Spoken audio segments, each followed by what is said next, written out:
Hello, our truth warriors, and welcome back to the Atlantic Underground podcast. We live in a world now driven by sustainable development goals and rules and regulations based upon carbon footprints, as they want to strip us from our chosen lives to live in 15-minute cities and use the propaganda fear porn of climate change to direct us into owning nothing and being absolutely happy. The corporate powerhouses pushing these agendas want us to accept this without question. But there are still good people, still that see the truth and know the facts that contradict such behavior. And today I am extremely happy to have with us an expert that wants you to know. Hello and welcome, Professor Judith Curry. Well, hi, Chris. Thanks for inviting me. That's fantastic. Judith, can we start off by telling people about yourself, your career and qualifications, please? Okay, well, I got my PhD in 1982 from the University of Chicago in geophysical sciences, and I spent most of my career in academia, holding faculty positions at Purdue University, Penn State University, University of Colorado Boulder, and finally at Georgia Tech, where I served as School of Earth and Atmospheric Sciences for 13 years. And I took early retirement in 2017 for reasons we can go into later. And I'm currently president of Climate Forecast Applications, where my company works to help companies and government agencies understand and manage their weather and climate related risk. Excellent. That's fantastic. And yeah, I'd certainly say you were qualified for this conversation anyway. Judith, are we seeing an increase in temperature on planet Earth? Yeah, we've seen a slow creep of warming since about, I think, 1860. There's been ups and downs and fits and starts, but an overall increase for the last 150 years. And last year we saw a big spike in temperature, which is directly related to a reduction in cloud cover, which allowed more sun in to heat the surface. Okay, what caused the clouds to diminish? Well, that was circulation patterns in the atmosphere and oceans. And then you ask, well, what caused that? And a lot of internal variability, some complicated combination of large-scale ocean circulations, a Hunga-Tonga volcanic eruption, changes in the amount of pollution in the air. And, you know, ironically, in that big spike of warming from last year, there was no evidence of CO2 warming because the infrared signal at the top of the atmosphere was actually the wrong sign. You know, the opposite of what you get from global warming. It was dominated by the signature from the clouds or the lack thereof. So, so there's a lot of complications going on, but nobody questions the fact that we've been overall warming for the last about 150 years. Yeah, prior to the motor vehicle being invented and, you know, things that could cause, or well, what's the name now anyway? There was a broad period from about 1350 to 1850, which is referred to as the Little Ice Age. It was the coldest period of the last millennium. And what caused that? Well, some solar cycles, ocean circulation, the spate of volcanoes, you know, a bunch of things. Again, CO2 emissions were nowhere to be found. And we started coming out of that in 1860, and the fossil fuel emissions didn't really get large until about 1950. So all of that warming for the first 100 years of all this, you know, was for the most part natural variability. Yeah. So, you know, is it safe to say that it's all part of a normal historic cycle that's been recorded previously? Well, no, there is an impact of human emissions and land use changes and deforestation and agriculture and all these things, air pollution, all these things do impact the climate. So humans do have a footprint on the climate. Yeah. But this is against a background of very substantial natural climate variability. Yeah. And would we be seeing any kind of temperature increases on other planets where we have no humans living? Um, I don't follow planetary science that closely, so I can't really comment on that with any authority. Yeah, no, all it was, I remember reading something several years ago talking about how the temperature on Mars had gone up. And, it's just considering the fact that if it was in line with what we're seeing here, but no, that's okay. So CO2 is what we're being told is the problem. But don't we need CO2 for all plant and tree life on the planet? Oh, sure.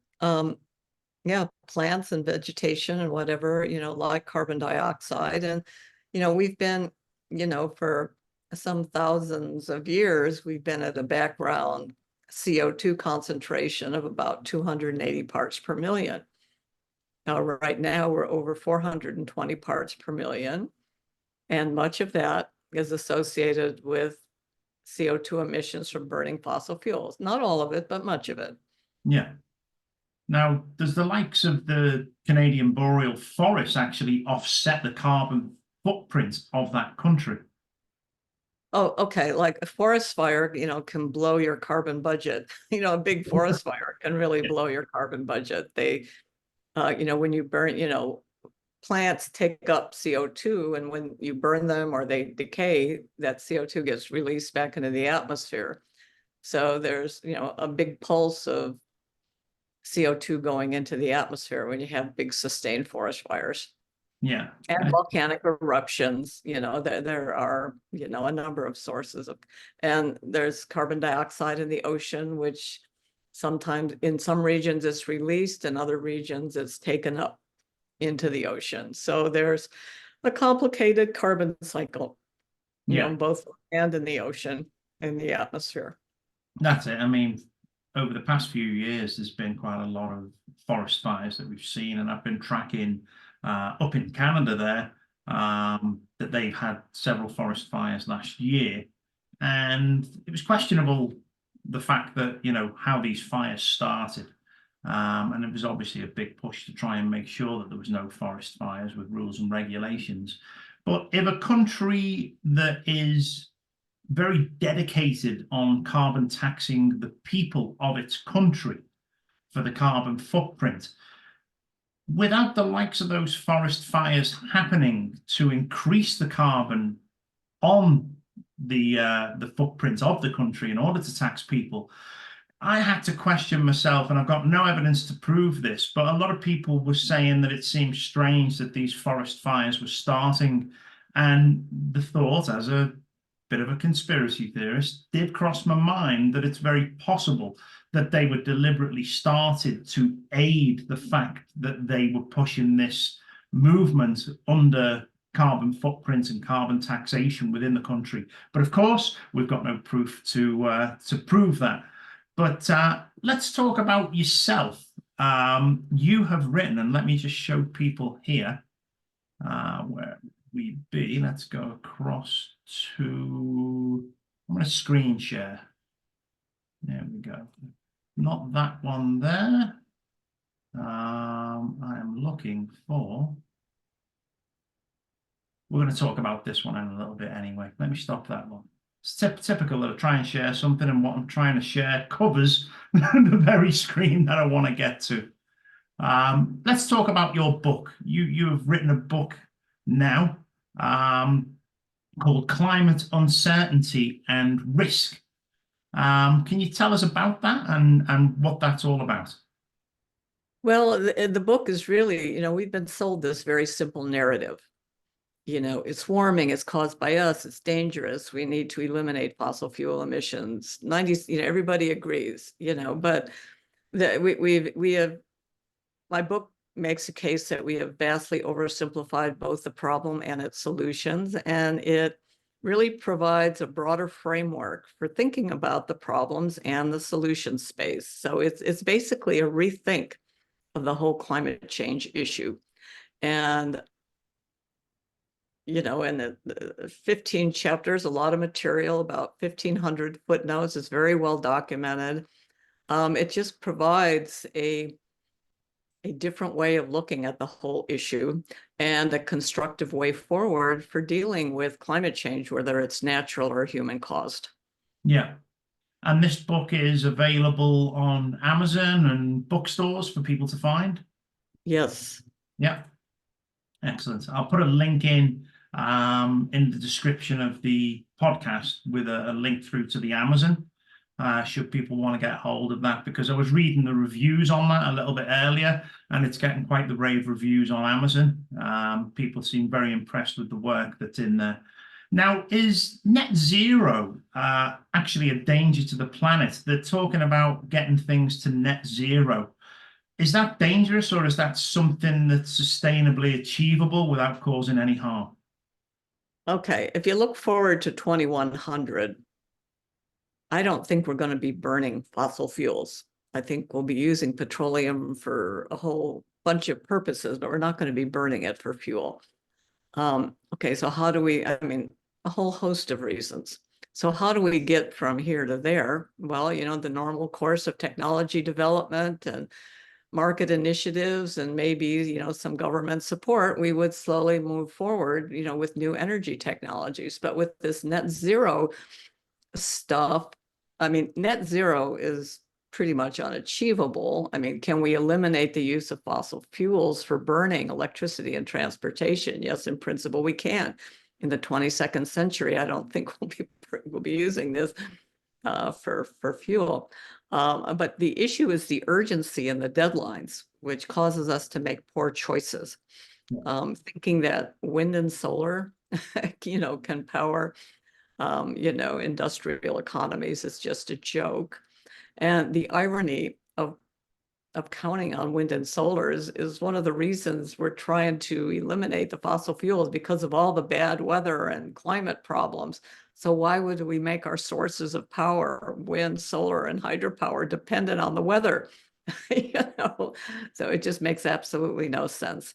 And in Europe, it seems that people are coming around to understanding this. So in the US, no, we're still, at least President Biden and some of the more aggressive states are moving very aggressively towards net zero. And then some other states are, you know, resisting it wholeheartedly. But it's going to fall apart under, you know, technical infeasibility, enormous economic cost, and as politically is very unpopular. So, you know, I think we've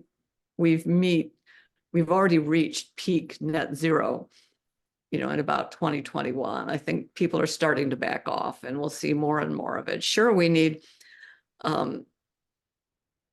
new energy sources. We need more energy. I mean, not just to electrify Africa, but all the data centers and blockchain and artificial intelligence and quantum computing and all this kind of stuff.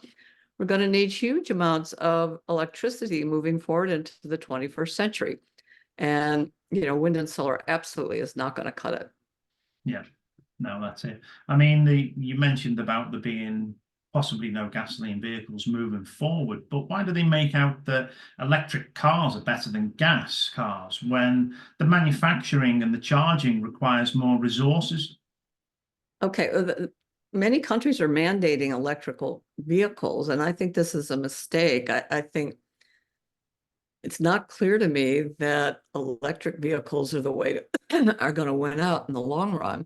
Could be some sort of synthetic fuels, hydrogen, whatever, that could win out in the long run, or some technologies that we don't currently foresee. So this rush to electrify everything while at the same time we're closing down nuclear power and coal power plants is, you know, is taking us to a place, not a very good place. Yeah. I mean, my concern is with this, is this just another tool of the global agenda crew and the unelected bureaucrats of the likes of the United Nations and the World Economic Forum to push for the enslavement of humanity through these rules and regulations that they want to put in? Well, yeah, you know, the UN has a globalist agenda, They're looking for, non-governmental control. And the way to do this is through environmental and health issues and by scaring them. I mean, a lot of parallels between climate change and the pandemic. And the UN's trying to pitch this as global problems that requires global control beyond national governments. And we shouldn't let them get away with this. Yeah. Are you aware where the term sustainable development came from Yeah. and the gentleman that was behind that? Oh, yeah. And his idea of how the world should look like and what people should be. Yeah, I know. And yeah, there's a lot of very Malthusian kind of visions and really power hungry. I mean, Rockefellers in the 50s played a big role in putting this all together. There's a recent PhD thesis that researched all this, and I was blown away. Yeah, that's Yeah. it. I mean, how long do you think they've been planning this? I mean, this goes back if the Rockefellers were involved in the 50s. 1950s. Well, certainly in the 80s, the UN Environmental Program was plotting this in the 1980s. There's a book, Searching for Catastrophe by Bernie Lewin, that goes through the early history of all this. And then that book is well worth a read. Yeah. It's how it brings us up to, I think, the second IPCC assessment report, but it goes back into all the early history. It was very illuminating read. Yeah. And to pull off a lot of what they're doing, and most scientists behind this bought and paid for to produce results that meet the criteria. Okay, well, it's more complicated than that. It's this started in the late 80s with some well-positioned climate scientists who are political activists who pushed this whole thing along with the UN Environmental Program, and this took on a life of its own. And it became, if you wanted a career in this field, you had to hew the party line. Otherwise, they had, the activists were getting in positions of editorial positions in journals and administrative positions at universities. And, the writing was on the wall. If you wanted a career in academia in this field, I mean, you had to really go in one direction. And the funding sources from the national governments, were really funding projects in support of the mainstream climate narrative. So people wanted funding, which you needed to succeed in academia. You had to play the game. So there was this whole, the policy cart has been way out in front of the scientific horse on this since the 1980s. Yeah. So it's safe to say there are conflicts of interest in the laboratory. Oh, absolutely. And the irony is that the activists play witch hunter, look for any sign of any association of a skeptical scientist with a fossil fuel company or something like that. Maybe they gave a seminar or visited a think tank that receives some fossil fuel funding or something like that. I mean, there's no money involved here, but at the same time, they're on the government dole that's, really associated with a big political agenda, and they don't call that a conflict of interest. So it's just, once you mix politics and science, there's a lot of bad ways to do it. And we've done in the climate change issue, we've pretty much done all of the possible bad things you could do. Yeah, so what appears to be masquerading as good intention for the future of the environment isn't exactly what it appears to be. Why do you think they really want to get away from fossil fuels? Okay, well, part of it is a worldview that views the environment as fragile, humans as a blight on the planet, anti-capitalism, anti-democracy. It's just a worldview, that puts environment first. And there's a lot, there's a lot of academics with that worldview in the climate and environmental field. And that's why that gets pushed so much. I mean, if you go into the world of raw politics, I mean, there's many people who put humans first rather than the environment first, and want to see humans flourish and thrive as the primary moral objective. And other people think, well, it's about the environment, the fragile environment, and we're a blight on the environment. So there's two different worldviews. Yeah. And the UN policies clearly are aligned with that one worldview. And my book pushes the other worldview, let's start from the morality, of a human-centric goal. We want humans to thrive and flourish. That means we can't trash the environment. We have to figure out how to manage our environment so it provides the needed services. But that puts you in a very different place. A human-centric approach rather than an environment-first approach. Yeah. I mean, a lot of the agendas and what they want to do, it almost appears that it's to limit the movement of humans in order to have them imprisoned in these 15-minute cities that they want to bring out around the world. Oh, well, I mean, people like power and control, and they have the vice of hubris. They think they know everything. They think they should control. But, in a democratic society, that's really not going to fly. So they try to get away with it by scaring people and propaganda. Yeah. And it's been pretty effective. But I think even the young people are starting to question this.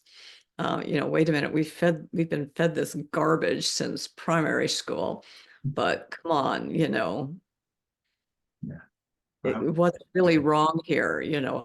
They're just seem to be not buying it anymore. Like I said, I think I saw all this peak craziness peak out in 2021. Hopefully we're on the slow road back to sanity on this issue. One can hope. Yeah, I hope so as well. Are chemtrails real? And if so, what is the real? I don't comment on that. They're not. There's jet contrails.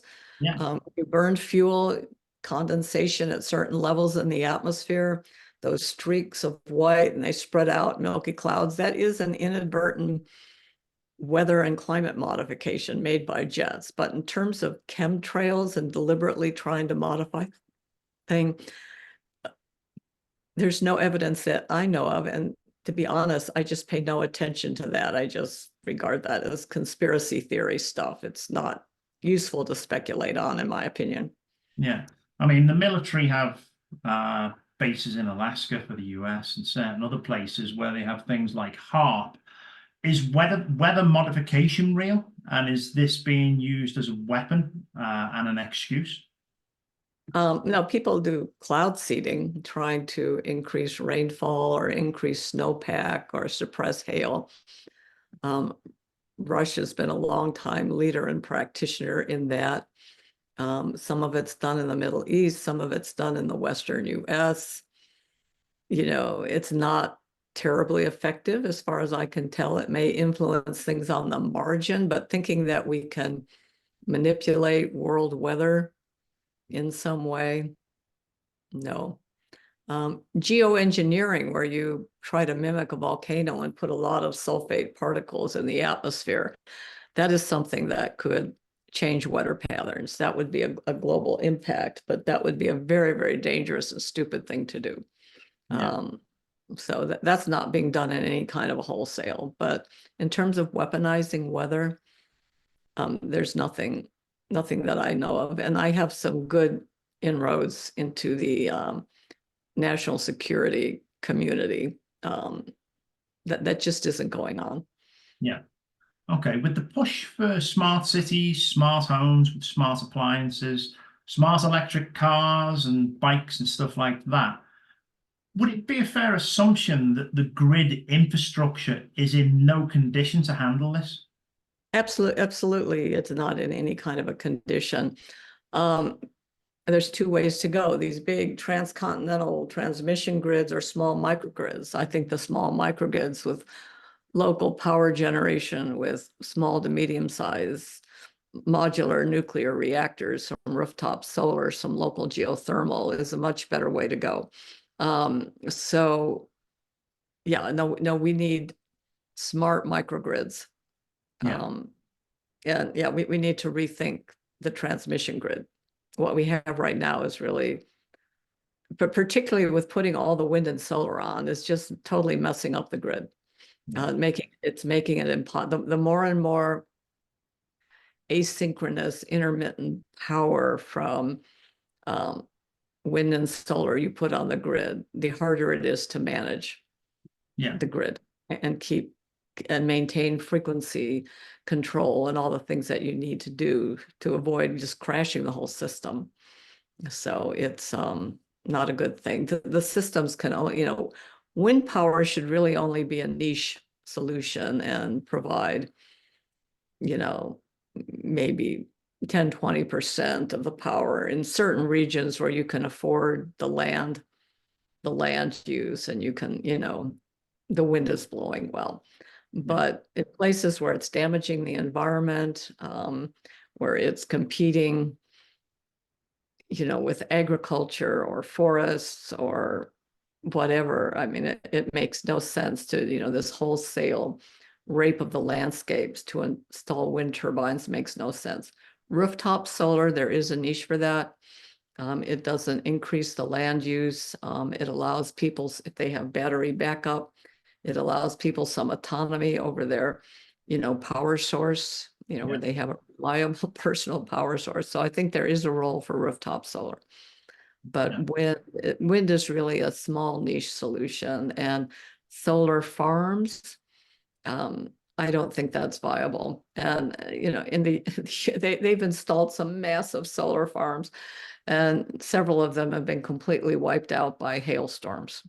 Did you see the one this week where there was a storm with the solar farm that floats on the ocean and it absolutely destroyed it? It was smashed to pieces. Yeah. Well, you want to you don't want your power supply to be vulnerable to weather variations. I mean, just makes no sense. So yeah, speaking of the power supply being vulnerable, is the push towards electric everything a huge risk for humanity? Should we have something like an X-class solar flare event similar to the Carrington event of 1859? And therefore, this could send us all back to the Stone Age. Well, this is why the small modular, the microgrids and local power generation on rooftops would help you reduce vulnerability to Carrington event type situation. That's another reason I think it's more secure. It's more secure from hacking. When you have all these small grids, I mean, it's a much bigger job to try to hack into it. And it's also easier to manage like a Carrington event. Yeah, that's it. I mean, we are very vulnerable, as you say, within the networks right now. And even the World Economic Forum have been carrying out cyber polygon for such thing as cyber attacks. So it's, it's not only the likes of X-class solar flares that can cause this. As you say, we're pretty vulnerable to attack from terrorism or hacking in that regards. Now, as the North Pole continues to move north-northwest at a rate of around about 55 kilometers a year, are we at risk of a polar reversal of the planet? A reversal of the magnetic field, yeah, that happens periodically. In terms of how that would affect the weather and climate, it wouldn't affect it in obvious ways. There may be non-obvious ways, but it's not something that's currently considered. Yeah, because is there any evidence that this has happened before in recorded history by the use of... The flipping of the magnetic field. Yeah, that happens not infrequently. Yeah. And can that cause shifts within the platelets on the planet and cause disturbance to the surface? That's just not my expertise. Not that I know of, but that's not my expertise. Yeah, no problem. Rosa Corey, behind the green mask. Is it fair to say that the very people that are implementing these agendas are the very same people that have profited from the oil and industry and will continue to profit from it? Oh, it's a mix. That there's some real environmental evangelicals, and then there's some money people. Yeah, there's a whole mix across the spectrum. Yeah. I mean, should people now have realized that they have been getting lied to for such a long time? I mean, Oh, after, people are always lied to. They've always been lied to. They always will be lied to. yeah, The issue is the mainstream media has just gone since about 2014-ish, maybe the last 10 years has gotten extreme. I mean, there's no pretense of objectivity or investigative reporting, that they're just political mouthpieces. yeah. One of the one Yeah. things that really does stick in my mind is after Al Gore produced his documentary, The Inconvenient Truth, that made him millions of dollars, that told us that sea levels will be rising due to the melting of ice from global warming. But then he goes and buys himself several beachfront properties, which seems to be a contradiction in terms. Oh, yeah.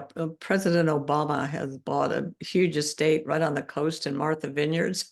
And then the real funny thing is he also bought a 5,000-gallon propane tank for backup electricity in case the electricity goes out or becomes unreliable from wind and solar. So these people are all very hypocritical and, Yeah. huge carbon footprints.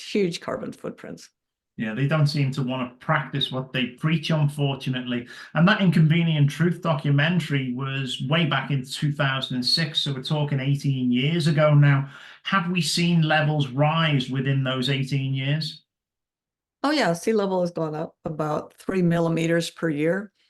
If you stack two pennies on top of each other, that's 3 millimeters. Yeah. Okay, and so, it's a very slow creep. In a decade or 100 years, it adds up to some inches, Yeah. but this is a very slow creep.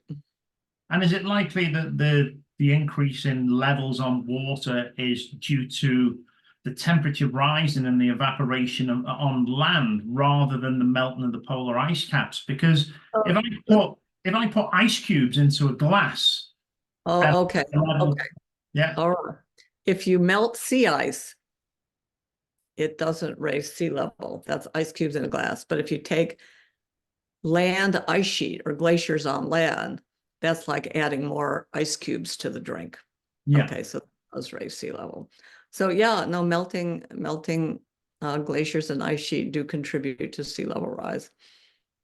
yeah. So Most of the recent bubble in sea level rise has been associated with Greenland melting, but that tends to be cyclic, with the Atlantic multi-decadal oscillation ocean circulation. So that could reverse in a decade or something, and then we would see that influx of melting from Greenland yeah, stop or at least slow down considerably.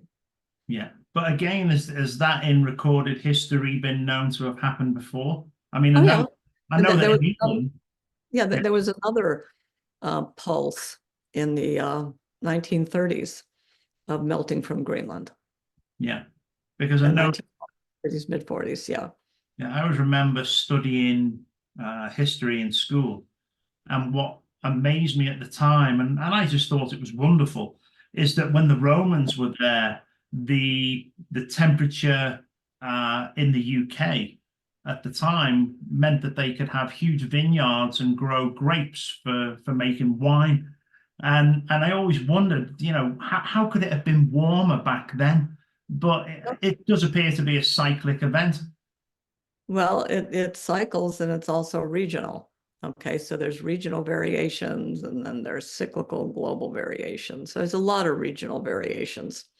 The magnitude of the regional variations are really bigger than global variations. Yeah. So can you tell us what the IPCC is? Well, it's the Intergovernmental Panel on Climate Change. It's a UN organization. It started in 1988, and the idea was to provide the scientific support for the UN climate treaties. But but you had you had the big climate treaty in 1992 to prevent dangerous human anthropogenic climate change.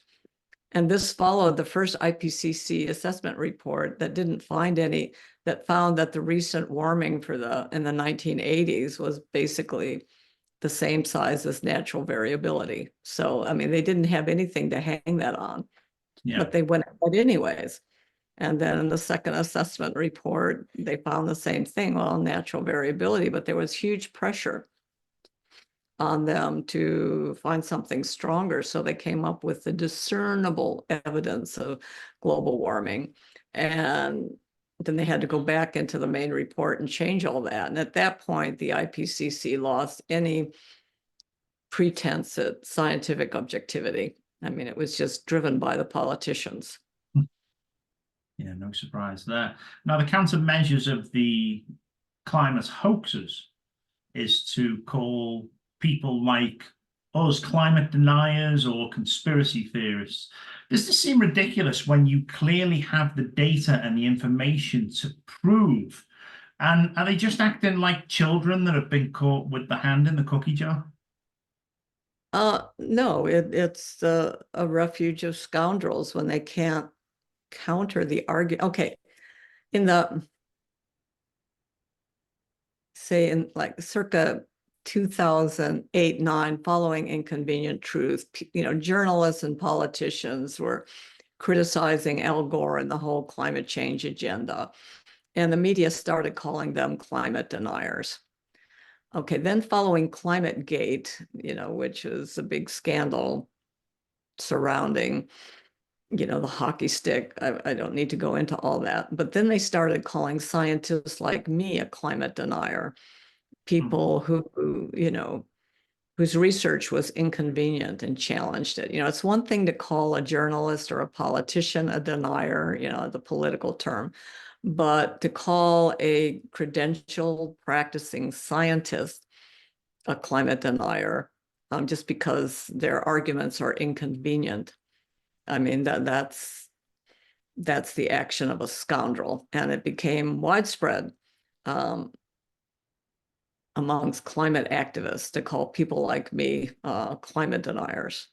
Yeah, no, it is. It's absolutely ridiculous. I'll bring up that thing that popped up a little bit earlier. A group of over 1,500 scientists and experts signed a declaration back in 2023 stating that there is no climate emergency. And it looks like 1,000 more names could have been added to this list. Now, I'm going to link this PDF and information into the show description for anyone that wants to read that. But back in 1998, 30,000 scientists and experts also signed a declaration. Now, the problem we appear to have when the truth comes out, though, and it's backed by experts and data, is that it's attacked by the very fact-check groups and discredited. But when you look deeper into this, it's the fact that the data wasn't there for them, and the data that should be checked isn't the part that the fact checkers are doing.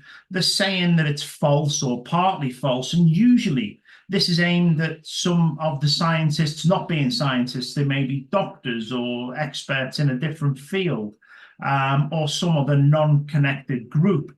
But this article of information is then labeled false and puts people off reading it.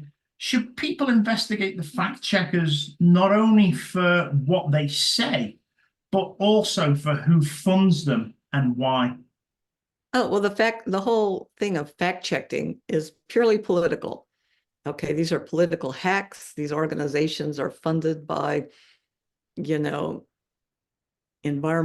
billionaires. Tom Steyer, Michael Bloomberg, these kind of people in the States. And, it's pure politics, nothing to do with fact checking. I mean, it's clever propaganda. It discouraged people from reading these kind of documents. But the broader issues is first, I never sign documents on either side of it. Yeah. Two things. It's not about voting. Oh, I got 30,000 and they got 60,000. They only had 1,600. That's not relevant. What's relevant is the arguments. And clarification of the uncertainties. There's a lot of uncertainties. The data sets are all inadequate. There's very few, it's not like a chemistry laboratory where you carefully control your measurements. All data needs to be processed in some way. And there's lots of disagreements on how to do that. And there's lots of games you can play with the data and, cherry picking and on it goes. So there's no simple objective truth on many aspects of this problem. So it's uncertain, and we need to acknowledge that. We need to acknowledge that scientists disagree. Once you acknowledge that, then you can move on and try to do something sensible. And that's sort of what my book takes you through, in terms of the uncertainties, what we disagree on, and what we know, what we don't know, what we can't know. Okay, let's acknowledge this and then use this as information for some rational decision-making process to help reduce our vulnerability to weather and climate extremes. Yeah. Let's talk about the things they want to do. Are the implementation of the agenda rules and regulations actually something that can help climate change, or is it actually more harmful overall? Well, it's not going to help climate change, even if we somehow miraculously met net zero by 2030 or 2050. We wouldn't notice any change to the weather or climate in the 21st century. We might eventually notice a slowdown of the slow creep of global warming, but there's huge long timescales for that. So, I mean, we wouldn't notice anything. So, it seems rather pointless. Yeah, we wouldn't notice anything. So it's the point of it. I mean, real pollution is a bigger concern, like soot and particulates and dirty water and mercury, in the soil and all this kind of stuff. To me, those are bigger concerns, and habitat destruction. Those are much bigger concerns to me than CO2 in the atmosphere. Yeah. But, so I'm an old-fashioned environmentalist worrying about those kind of things. But, the old-fashioned environmentalists almost don't exist anymore. Like Greenpeace, in 1970, they started out on the save the whales, kind of mantra. And now Greenpeace is just fine with whales being killed off the US Atlantic coast from offshore wind turbines. They're fine with it because, climate trumps everything. I don't know. It just makes no sense. Yeah, and it seems as well the main goal, the main thing that the governments and the United Nations and everyone wants to implement is the fact that they think they can fix this by just taxing people and taking more money off people. And my concern is in regards to that, is their whole narrative fabricated in just a money grab? Oh, it's tied up with morality, worldview, political power, money grab. There's a whole host, careerism, a whole host of complex issues that are wrapped up into a feedback loop. Yeah. Now, would educating the politicians have any effect on policy? Or is it so corrupt and bought now and paid for that this monster just can't be stopped?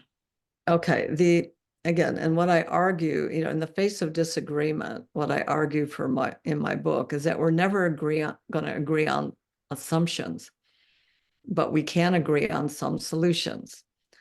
For example, everybody would agree that research and development into new energy technologies makes sense. Everybody would agree with that one. Okay. Yeah.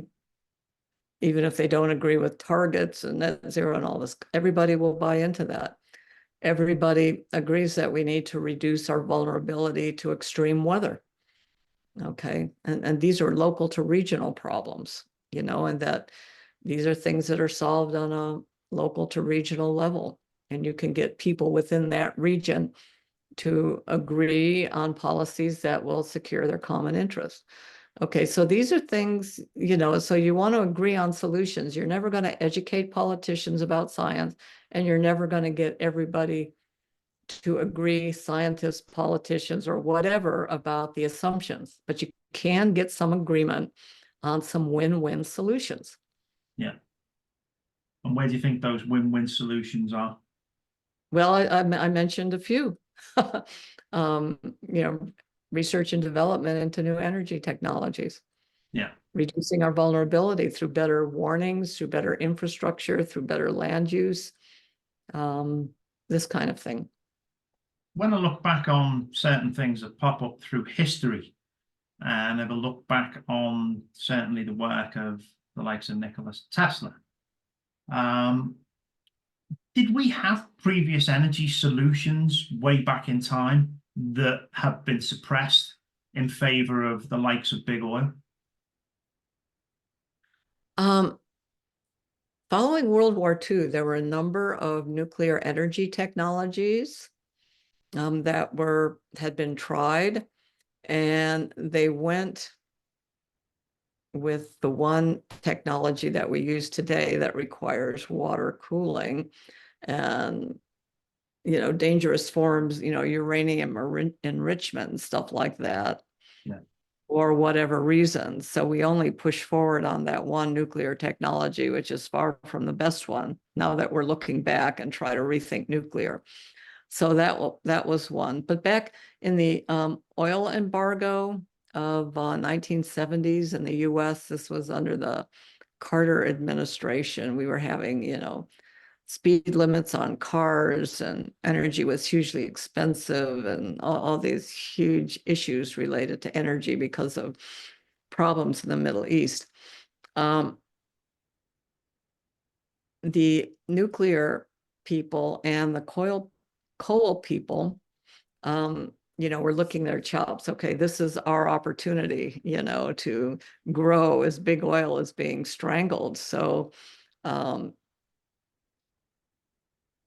nuclear started dissing coal, and coal started dissing nuclear. And in all honesty, the coal was better at dissing nuclear, you know, and so nuclear started to do a nosedive, and coal was doing just great until, you know, the global warming stuff really made coal the big villain. And for some reason, the people who were trying to achieve net zero also thought that they needed to shut down their nuclear power plants, which makes absolutely no sense, because this is your main source of, you know, CO2 free energy. So I don't understand the logic of that. But the environmental movement, Greenpeace and all that, they seem to hate nuclear more than they do fossil fuels. Yeah. So figure, you know, it's just a huge big mess. And,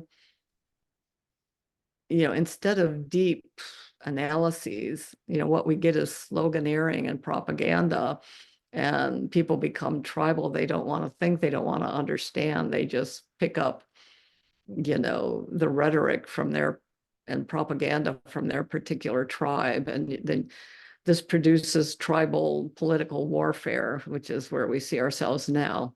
Yeah. Very polarized situation. Yeah. But also, you know, big oil and money, you know, we are in a position right now in the world where most of the countries around the world are officially bankrupt because of their debt to GDP ratios. And big oil is always a fantastic thing linked with the military industrial complex. So it's almost like when all fails, they do like to take us to war, unfortunately. Yeah, we've got a bad situation. Yeah. Now, is there any final words or information you'd like to share with us today before we finish? Well, I'd just like to tell you where you can reach me and engage with me online. I'm on Twitter at CurryJA. I have a blog called Climate Etc., judithcurry.com. My company is Climate Forecast Applications Network. And my new book is Climate Uncertainty and Risk, which you can buy on Amazon and many other places. Yeah, I'm going to put the link to that in the show notes today for anybody to see, as well as the PDF and details of that file that we showed a little bit earlier. Well, many thanks. This has been, again, a really interesting conversation. I'm sure we could have carried it on with many topics for a lot longer than what we have. But yeah, it's been great talking to you today. And as we always say here on the Atlantic Underground podcast, believe nothing and question everything. Thank you very much, Judith. It's been a pleasure. Thank you. Thank you.